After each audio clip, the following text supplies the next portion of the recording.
Dear friends, एक बार फिर से आपका डिप्लोमा कोर्सेज के वीडियो लेक्चर सीरीज़ में आपका स्वागत है। सब्जेक्ट हमारा डिजिटल इलेक्ट्रॉनिक्स है और इसमें आज हम जो टॉपिक पढ़ेंगे वो है successive approximation analog to digital conversion A to D. Successive approximation analog to digital conversion.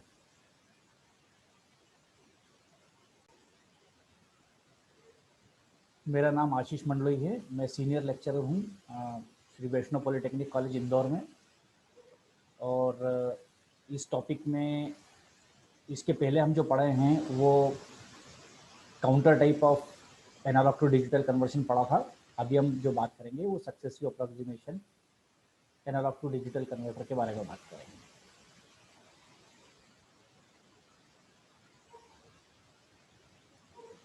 Course outcome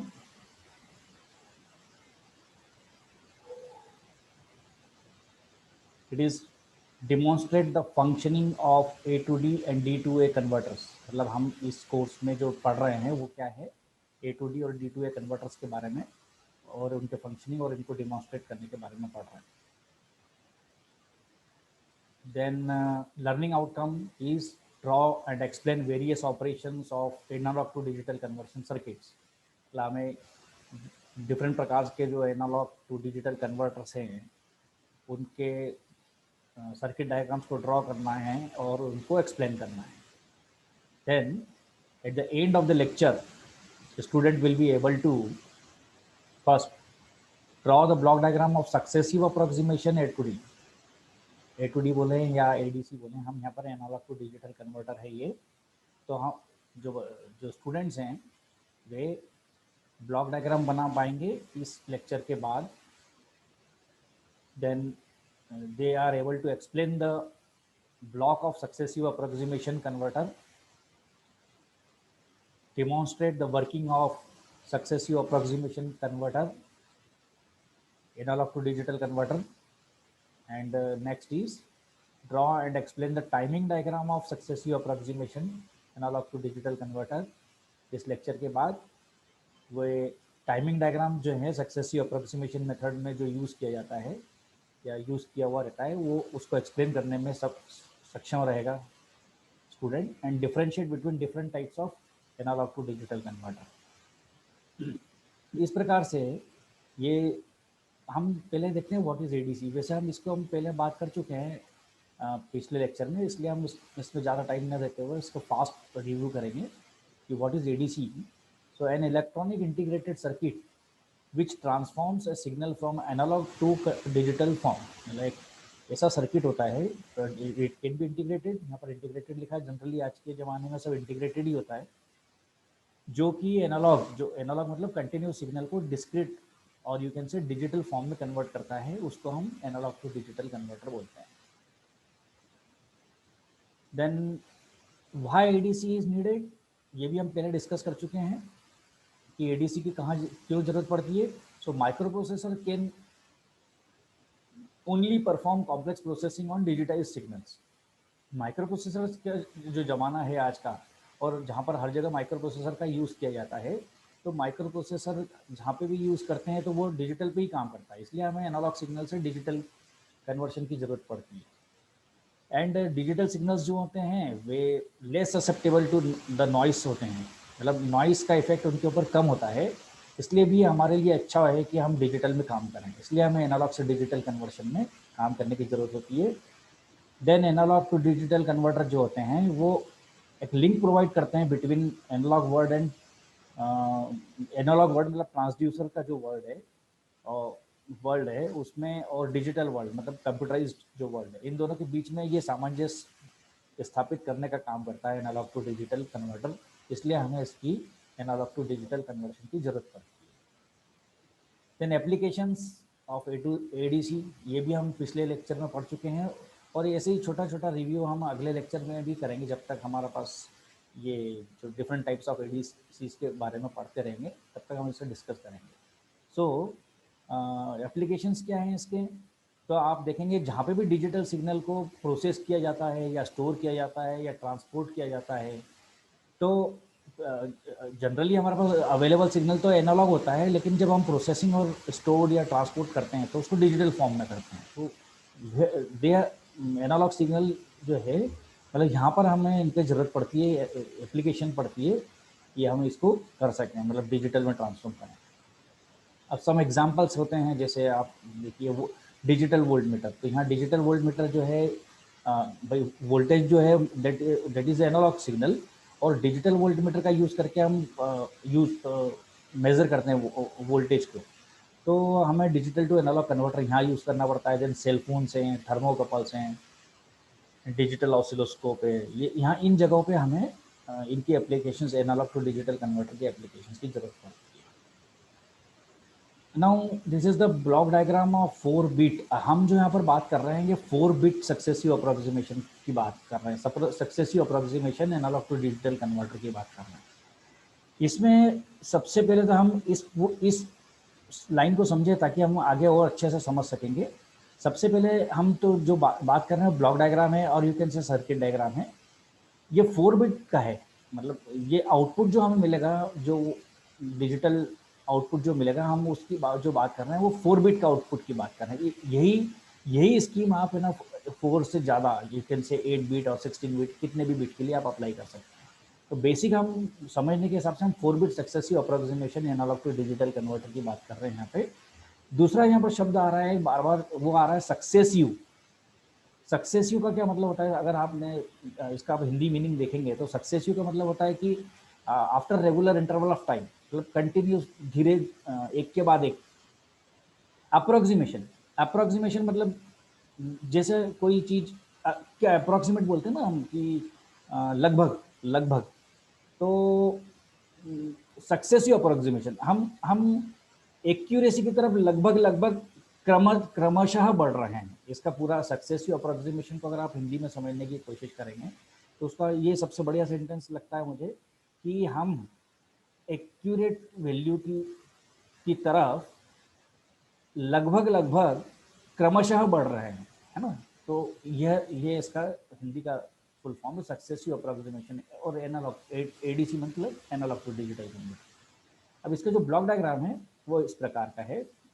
इसमें आपने पहले भी कुछ ब्लॉक्स पढ़े हैं, और इसमें जो सबसे इम्पोर्टेंट है वो SAR है। ये सक्सेसिव अप्रोक्सीमेशन रजिस्टर है।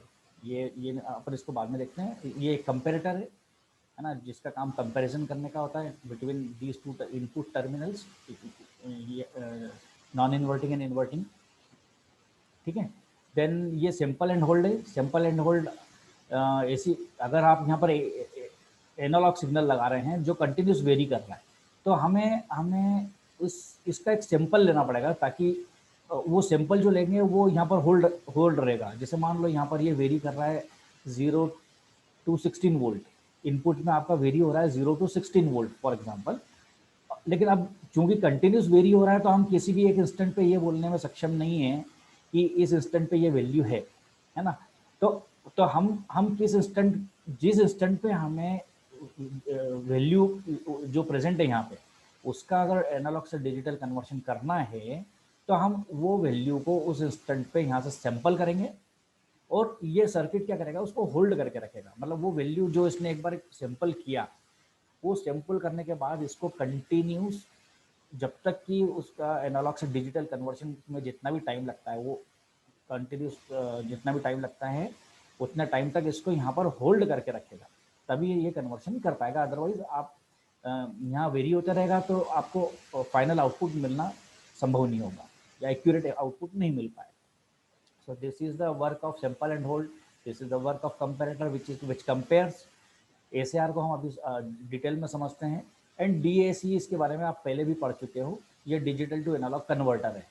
ये यहाँ पर जो डिजिटल वैल्यूज आ रही है टिल द फाइनल वैल्यू, यहाँ पर वैल्यूज चेंज हो रही है। फाइनल वैल्यू आने के पहले कंटिन्यूस वैल्यू चेंज हो रही है, और उसके कंटिन्यूशन में यहाँ पर हमें एनालॉग सिग्नल मिल रहा है उसके करस्पॉन्डिंगली, जो कि क्रमशः जीरो अब बढ़ता हुआ है यहाँ पे, है ना, यहाँ पर बढ़ता हुआ है। ACR के बारे में अभी हम डिटेल में बात करेंगे।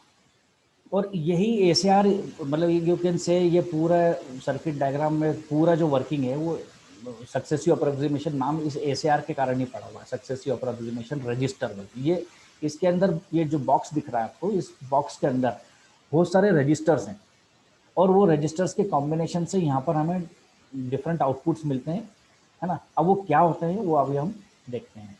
और फाइनली हमको यहाँ पर आउटपुट मिलेगा final लेस्ड converted binary output.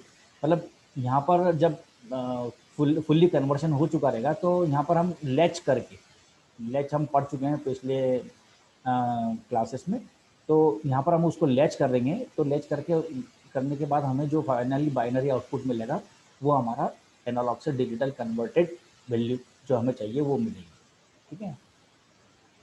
Then working and description of individual digital components, है ना, जो इस सर्किट में या यू कैन से इस ब्लॉक डायग्राम में यूज़ किए हैं सक्सेसिव अप्रोक्सीमेशन ADC में, वो उसको हम इंडिविजुअली पढ़ रहे हैं यहाँ पे। और इसमें आप पहले भी पढ़ चुके हो, ये कंपैरेटर आप पढ़ चुके हो, इसको मैं जस्ट रिवाइज कर रहा हूँ कि ये कंपैरेटर जो होता है ये दो, इसका ये नॉन इन्वर्टिंग और ये इन्वर्टिंग, है ना, ये दो टर्मिनल हैं। इन दोनों टर्मिनल में अगर आपने इस पॉजिटिव टर्मिनल पे अगर आपने Vin जो एक्चुअली में आपने लगाया है वो लगाया आपने, और यहाँ पर एक रेफरेंस वैल्यू लगाई, तो इन दोनों का कंपैरिजन में अगर Vin V रेफरेंस से ज़्यादा हुआ तो आपको यहाँ पर जो आउटपुट मिलेगा वो 1 मिलेगा, और अदरवाइज Vin अगर लेस देन हुआ V रेफरेंस से तो हमें आउटपुट में 0 मिलेगा, है ना। तो ये कंपैरेटर के बारे में। Then digital to analog converter, ये DAC हम पहले भी पढ़ चुके हैं और अभी भी यही है कि यहाँ पर जो भी आप बाइनरी काउंट जो आ रहा है यहाँ पे उसका हमें यहाँ पर इक्विवेलेंट एनालॉग इनपुट मिलेगा जो कि रेफरेंस वोल्टेज रहेगा कंपैरेटर पे, ठीक है। देन सक्सेसिव अप्रोक्सीमेशन रजिस्टर, ये पूरे सर्किट की जान है, बेस है, तो इसको आप अच्छे से समझ लें। और पहले हम successive approximation analog to digital converter की ज़रूरत क्या पड़ी, क्यों पड़ी, तो उसका रीज़न ये है कि हमने जो पहले counter type of analog to digital converter पढ़ा था, तो counter type of analog to digital converter में क्या हो रहा था कि जो टाइम लगता था, कन्वर्शन टाइम जो था वो बहुत लंबा टाइम था। क्यों लंबा टाइम था? क्योंकि जितने भी क्लॉक पल्सेस थे वो सभी क्लॉक पल्सेस जैसे जैसे क्लॉक पल्सेस आते जाते थे और काउंटिंग होती थी, तो हर क्लॉक पल्स के ऊपर उसमें आपने देखा कि वहाँ पर कंपैरिजन होता था कंपैरेटर के थ्रू। तो अगर क्लॉक पल्सेस बहुत ज़्यादा रहेगी, जैसे मान लो आप किसी एनालॉग सिग्नल में क्लॉक पल्सेस बहुत ज़्यादा लग रही है, वहाँ पर मिनिमम भी मतलब ज़्यादा ही होती थी एक्चुअली देखा जाए तो वहाँ पर कन्वर्शन टाइम काफ़ी लगता था। अब उस कन्वर्शन टाइम को कम करने के उद्देश्य से ही ये सक्सेसिव अप्रोक्सीमेशन रजिस्टर बनाया गया या इसका डिज़ाइन किया गया है।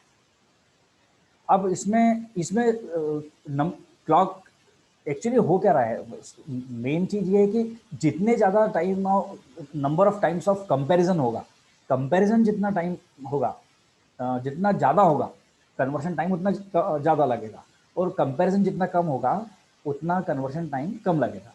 तो इस सक्सेसिव अप्रोक्सीमेशन रजिस्टर में कन्वर्शन टाइम को कम किया गया है, बस ये उसका उद्देश्य है। अब इसमें अगर आप ध्यान से देखेंगे तो ये सबसे सक्सेसिव अप्रोक्सीमेशन रजिस्टर का इंडिविजुअल ब्लॉक है ना। अब इसमें इनिशियली जैसे मान लो हम बात कर रहे हैं एक एनालॉग टू डिजिटल कन्वर्टर है जो एनालॉग वैल्यू जो है हमारी 0 to 16 वोल्ट तक की है। हमें 0 से लेकर 16 वोल्ट तक के बीच के किसी भी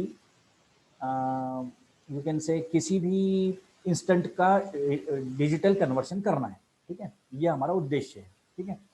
तो 0 to 16 का मिडिल जो होता है 8 होता है। चलो इसको अपन थोड़ा दूसरे इस तरीके से समझते हैं, पहले आप इस डायग्राम को छोड़ दें और कंसंट्रेट करें मेरी तरफ। इसमें सबसे पहले आप ये देखें कि जैसे मैंने आपको बोला कि एक नंबर दिया x, एक नंबर दिया मैंने आपको x, है ना, और इस x को मैंने आपसे पूछा कि अब आप मुझे ये बताओ कि ये x जो है किस नंबर के अप्रोक्सीमेट ज़्यादा करीब है, किस नंबर से के ज़्यादा करीब है, 0 से लेकर 100 नंबर तक के बीच में ऐसा कौन सा नंबर है जो x के सबसे करीब है, ये मैंने आपसे पूछा। और आप उसको, अब आप क्या करोगे, सबसे ज़्यादा करीब मेज़र करने के लिए आप क्या करोगे? तो आप अगर अगर आप counter counter type of analog to digital converter की बात करोगे तो आप क्या करोगे, उस x को नंबर 1 से कंपेयर करोगे, है ना, फिर आप बोलोगे कि ये ज़्यादा है, तो फिर 2 से करोगे, फिर अब आप बोलोगे x अभी ज़्यादा है ना। मान लो x जो है वो 42 है, मान लो फॉर एग्जांपल। तो फिर अभी आपको 42 नहीं मालूम है, मैंने ऐसे एग्जांपल के लिए बता दिया मैंने। फिर आप नंबर 3 से कंपेयर करोगे, फिर आप बोलोगे अभी भी ज़्यादा है, फिर नंबर 4 से कंपेयर करोगे, फिर आप बोलोगे अभी भी ज़्यादा है। ऐसा करते करते आप ना जब 41 से जब उसको कंपेयर करोगे तब आप जाके कहीं इस स्थिति में रहोगे कि हाँ अब ये 41 के काफ़ी करीब आ गया है, ठीक है ना। तो आपने इतना लंबे टाइम तक आपने उसको कंपेयर किया, आपने हर बार कंपेयर किया, ठीक है। अब सक्सेसिव अप्रोक्सीमेशन मेथड में क्या है, आप है ना 0 या 1 से स्टार्ट नहीं करते हो कंपैरिजन, आप है ना 0 से लेकर 100 तक का जो नंबर है उसके मिडिल वैल्यू से कंपेयर करते हो आप, ठीक है ना। ध्यान से समझना, मैं शब्द यूज कर रहा हूँ, मिडिल वैल्यू से आप कंपेयर करते हो। तो मिडिल वैल्यू 0 से लेकर 100 तक का है 50, तो आप क्या करते हो 50 से कंपेयर करते हो। और 50 से कंपेयर करने के बाद जब आपको ये लगता है कि नहीं ये नंबर जो है आपने सर आपने जो एक्स नंबर दिया है ये नंबर 50 से कम है, ये नंबर 50 से कम है, ऐसा अगर आपको लगता है तो आप क्या करते हो, फिर से जब कंपैरिजन करते हो तो 0 से 50 के मिडिल वैल्यू से कंपेयर करते हो, दैट इज 25, ठीक है ना। तो फिर आप बोलते हो कि नहीं सर ये 25 से ज़्यादा है। तो फिर जब आप 25 से ज़्यादा बताते हो तो फिर आप तीसरे नंबर पे जब कंपैरिजन करते हो तो आप 25 और 50 के बीच में का जो नंबर है एग्जैक्टली वैल्यू जो मिडिल वैल्यू है दैट इज 37.5, उससे कंपेयर करते हो। और ऐसा करते करते जैसे अब इसमें मैंने 3 कंपेयर करा और मैं काफ़ी करीब आ गया, आपने ध्यान दिया तो मैं काफ़ी करीब आ गया कि 37.5 से ज़्यादा है, इतनी स्थिति में आ गया मैं बोलने में, है ना, ठीक है, इस स्थिति में आ गया मैं। तो सेम लॉजिक यहाँ पर भी लगाया जाता है। अब मान लो वो 41 की जगह 42 की बजाय अगर वो मैं आपको दे देता नंबर 82, तो आप क्या करते, सक्सेसिव अप्रोक्सीमेशन में आप फिर से आप इस मेथड में आप क्या करते हैं, सबसे पहले तो मिडिल वैल्यू से कंपेयर करते हैं दैट इज 50, और अगर 50 से ज़्यादा है, आप बोलते हो कि कंपैरिजन करने के बाद सर ये नंबर आपने जो दिया है एक्स नंबर ये 50 से ज़्यादा है, तो आप क्या करते, 50 से 100 के बीच के नंबर से 75 से उसको कंपेयर करते, ठीक है ना। ऐसा ऐसा करने मतलब हर बार आप कंपेयर करेंगे और हर बार ये डिसाइड करेंगे कि अब ये नंबर जिससे हम कंपेयर कर रहे हैं उससे ज़्यादा है कि कम है। अगर ज़्यादा है तो ज़्यादा वाले पार्ट का मिडिल वैल्यू से फिर कंपेयर करेंगे, और अगर कम है तो कम वाले मिडिल पार्ट का जो वैल्यू है उससे कंपेयर करेंगे और फिर से ये डिसाइड करेंगे कि कम है कि ज़्यादा है। और इस प्रकार से आप करते करते सक्सेसिव अप्रोक्सीमेशन तरीके से अप्रोक्सीमेट करते करते आप उसको फाइनल वैल्यू के अप्रोक्सीमेटली पास पहुंच जाएंगे, और वहां पर आप फाइनली बता देंगे कि ये नंबर ये है, ये इसका प्रोसेस है। और वही प्रोसेस हम इलेक्ट्रॉनिकली एनालॉग सिग्नल को मेजर करने के लिए लगा रहे हैं। और हमने फॉर एग्जांपल के तौर पे लिया है कि हमें 0 से लेकर 16 तक का नंबर कोई वैल्यू है उसको कंपेयर करना है। तो इस प्रकार से ये जो ये सक्सेसिव अप्रोक्सीमेशन रजिस्टर है, ये जो है ये आपका 8 बाइनरी के 8 वैल्यू, मतलब हिंदी में 8 बोलेंगे, इंग्लिश में 8 बोलेंगे, और उसका जो बाइनरी इक्विवेलेंट है दैट इज 1000, इस पे हमने ऑलरेडी सेट कर रखा है इसको पहले, ठीक है। ये ध्यान से समझ लें आप, क्योंकि हमें पहला कंपैरिजन मिडिल वैल्यू से करना है, 0 to 16 का जो मिडिल वैल्यू है दैट इज 8, और बाइनरी, अब ये बाइनरी अगर 8 है तो इसका मतलब हमारा एनालॉग इक्विवेलेंट 8 जाएगा ना, हमारा सर्किट में हम देखेंगे या आपने देखा इसके पहले, तो 8 जाएगा, 8 वैल्यू जाएगा, तो 8 से कंपैरिजन होगा, 8 वोल्ट से अननोन नंबर का कंपैरिजन होगा। अब आप इधर देखें, अब अगर ये इनपुट 1 है या 0 है, ये डिपेंड करता है किस पोजीशन में। देखो इनपुट इनपुट अगर 1 है ना, इसका मतलब क्या है, वी इनपुट कंपैरिजन जो कंपैरेटर का सबसे पहले कंपैरेटर में के रेफरेंस में 8 वोल्ट आ रहा है, ठीक है। और वी इन जो है जो कि हमने पॉजिटिव टर्मिनल पे लगा रखा है, नेगेटिव टर्मिनल पे 8 लगा रखा है और पॉजिटिव टर्मिनल पे वी इन लगा रखा है, और वी इन हमने माना है कि ये बड़ा है, 8 वोल्ट से बड़ा है, तो हमारे पास कंपेरेटर का जो आउटपुट है वो 1 रहेगा, ठीक है ना। कंपेरेटर का आउटपुट यहाँ पर 1 है। इसका मतलब ये है कि अब नेक्स्ट कंपैरिजन जो होना है वो upper half of the middle value of the upper half of the range से कंपेयर होना है। तो middle value of upper half of the range क्या होगा, तो 8 से 16 के बीच का वैल्यू, दैट इज 12, ठीक है। तो इसका मतलब then MSB set to 1 and the next comparison will be with the mid value of the upper part half of the range 12, मैंने अभी बताया, एंड सो ऑन। और इसी प्रकार से ये क्रमशः या चलते रहेगा, क्लियर। और इसका उल्टा, अगर पहला कंपैरिजन हमने 8 वोल्ट से करा रेफरेंस, और बी इन जो है जिसको हमें मेजर करना है वो मान लो 8 वोल्ट से कम है, तो हमें यहाँ पर 0 मिलेगा, है ना। कंपैरेटर का आउटपुट यहाँ से आ रहा है ना, यहाँ 0 मिला। अब यहाँ पर अगर जब 0 मिला हमें, तो इसका मतलब क्या हुआ कि ये अब जो कंपैरिजन होगा वो next comparison will B with the mid value of the lower half of the range. तो लोअर हाफ हमारा क्या है, 0 to 8 है, अपर हाफ हमारा 8 to 16 है। तो अब लोअर हाफ मतलब 0 to 8 का मिडिल वैल्यू क्या है, दैट इज 4।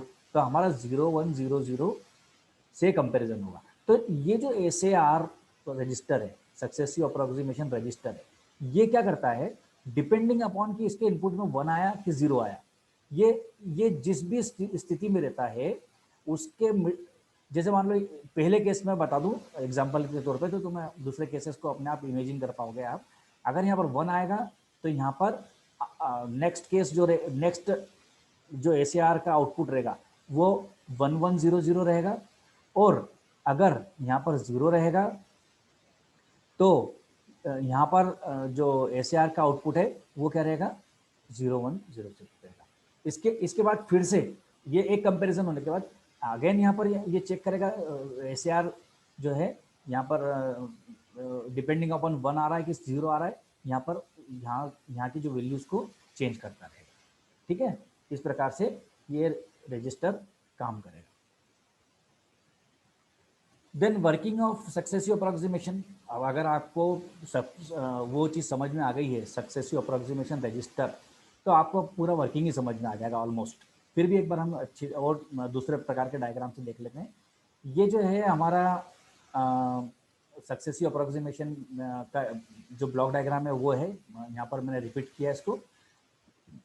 और अब इसका वर्किंग देखिए आप, यहाँ पर क्या हो रहा है कि इनिशियली जैसे हमने बात करी यहाँ, इनिशियली SAR इज सेट, हमारा उद्देश्य ये है कि V इन जो है ये हमारा क्या हो सकता है, it can be from 0 to you can say 16 volt, ठीक है, 0 to 16, ठीक है। तो यहाँ पर 8 से कंपैरिजन होगा, इस पॉइंट पे इनिशियली जो है 8 है, ये वाला, ये, ठीक है। और you can say digital form में 1000, यहाँ पर 1000 है, यहाँ पे 1000, ठीक है। तो यहाँ पर 8 आया, ठीक है, यहाँ पर 8 आया। अब 8 से कंपैरिजन हुआ, यहाँ पर मान लो हमारे पास जो वैल्यू है वो 13.5 है, यहाँ पे V इन जो है वो 13.5 है, तो वो 8 से ज़्यादा है ना, ज़्यादा है तो यहाँ पर क्या होगा, ज़्यादा है तो यहाँ पे क्या होगा, 1 आएगा, 1 आएगा तो यहाँ पे क्या, यहाँ पर अब नेक्स्ट कंपैरिजन जो होगा ये अपर हाफ, ये अगर अब मैं इस पर एक लाइन ऐसा स्ट्रेट डाल दूँ तो ये 2 पार्ट में हमारा डिवाइड हो गया, upper half and lower half. ये फर्स्ट कंपैरिजन का अपर हाफ, फर्स्ट कंपैरिजन का अपर हाफ, सेकंड कंपैरिजन का लोअर हाफ। उसके बाद अपर हाफ में अगर आप देखेंगे तो ये 12 से कंपैरिजन होगा, है ना। जब 12 से कंपैरिजन होगा तो फिर से 2 कंडीशन हो सकती है कि वीन बड़ा हो सकता है और वीन छोटा हो सकता है। तो नेक्स्ट कंपैरिजन लाइन जो रहेगी हमारी ये रहेगी कि अब इस केस में ये अपर हाफ रहेगा और ये लोअर हाफ रहेगा, है ना।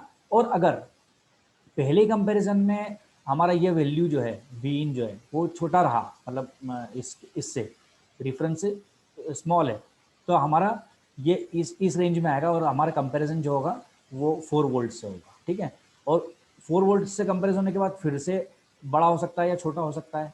तो इस प्रकार से ये अगर बड़ा होगा 4 से कंपैरिजन से ये वैल्यू बड़ी है तो ये इस पार्ट में चले जाएगा, छोटी है तो इस पार्ट में चले जाएगा। इसी प्रकार से 12 वोल्ट से अगर वैल्यू बड़ी है तो कंपैरिजन के बाद इस पार्ट में चले जाएगा। और 12 वोल्ट से छोटी है तो इस पार्ट में चले जाएगा। और इसी के बाद फिर अगर ये इस पार्ट में जाता है तो जिस पार्ट में जाएगा तो वहाँ पर एक लाइन डाल के फिर से अब 2 पार्ट अपर एंड लोअर हो जाएगा। अगर इस पार्ट में जाता है तो फिर से यहाँ 2 पार्ट हो जाएंगे। फिर अगर इस पार्ट में जाता है तो यहाँ 2 पार्ट हो जाएंगे अपर लोअर, और इस पार्ट में जाता है तो यहाँ पर 2 पार्ट हो जाएंगे अपर लोअर। तो इस प्रकार से धीरे एक के बाद मिडिल वैल्यू से कंपैरिजन करते हुए या तो अपर में शिफ्ट होगा या लोअर में शिफ्ट होगा।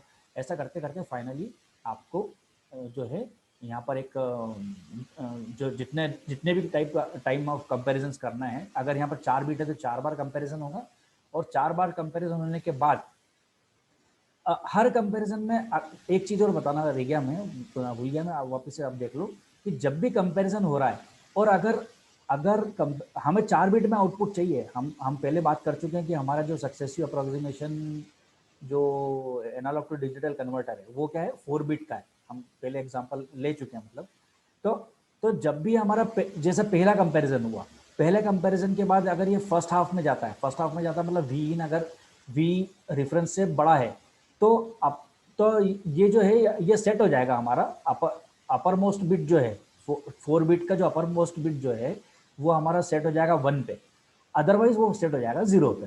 ठीक है, इसी प्रकार से सेकंड कंपैरिजन के बाद हमारा सेकंड बिट सेकंड एमएसबी जो है सेकंड मोस्ट सिग्निफिकेंट बिट है, वो अगर अपर पार्ट में जाती है तो वो 1 हो जाएगी, और अगर लोअर में जाती है तो वो 0 हो जाएगी।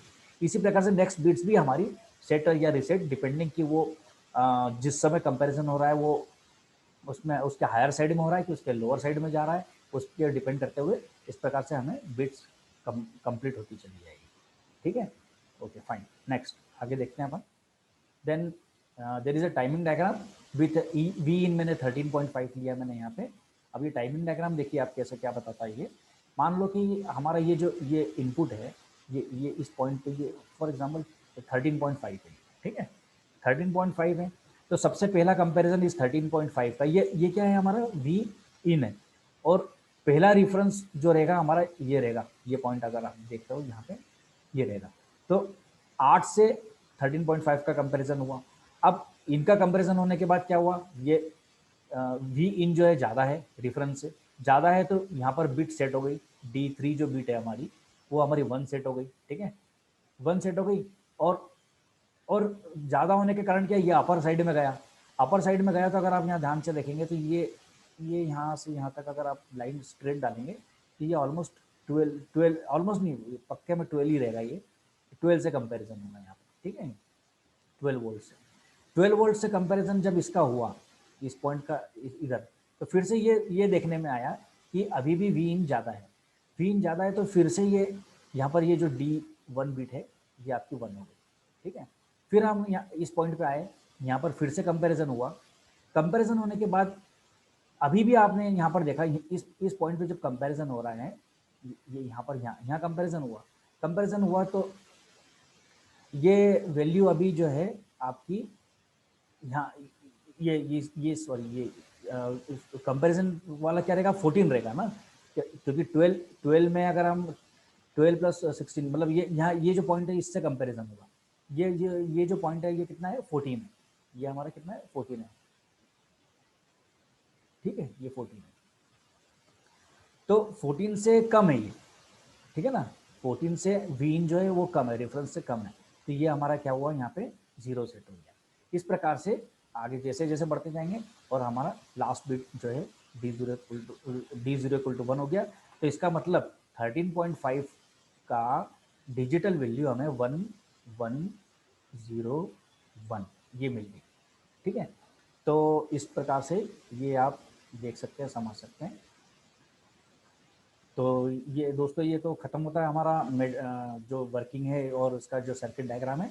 अब समरी में अगर हम बात करें तो फिर से हम छोटा सा अगर हम 1-2 मिनट की समरी में समझने की कोशिश करें तो यही है कि जो भी हमारे सर्किट्स हैं, ये जो मेन सर्किट डायग्राम है इसमें सबसे मेन तो हमें ये समझ में आता है कि ये सक्सेसिव अप्रोक्सीमेशन वाला जो है हमारा ये है। ठीक है, और सक्सेसिव अप्रोक्सीमेशन रजिस्टर को अगर हम समझ लेते हैं तो हमें पूरा का पूरा ही समझ में आ जाता है। और सक्सेसिव अप्रोक्सीमेशन का कहाँ यूज़ करते हैं कि एक तो हमें इससे कन्वर्शन टाइम बढ़ जाता है हमारा, सॉरी कम हो जाता है as compare to previous one counter type, जिसमें हर स्टेज पे कंपैरिजन होता है। इसमें क्या होता है, मिडिल टू मिडिल, हर पार्ट के मिडिल के वैल्यू से इसका कंपैरिजन होता है, और ऐसा अप्रॉक्सीमेटली करते करते हमें फाइनली जो है वो मिल जाता है, हमें जो भी आउटपुट मिलना चाहिए। और इसके एंड में असाइनमेंट क्वेश्चंस यहाँ पर दिए हुए हैं कुछ, इसमें आप ये असाइनमेंट क्वेश्चंस को यहाँ पर पॉज करके नोट कर लीजिए। और इसमें ऑलमोस्ट पूरे लेक्चर में ये सब कवर हो चुका है। आप चाहें तो इसको रिपीट करिए लेक्चर को, और इसको फिर से आप देखिए ये असाइनमेंट क्वेश्चंस, और आपने असाइनमेंट कॉपी में कर लीजिए। Thank you.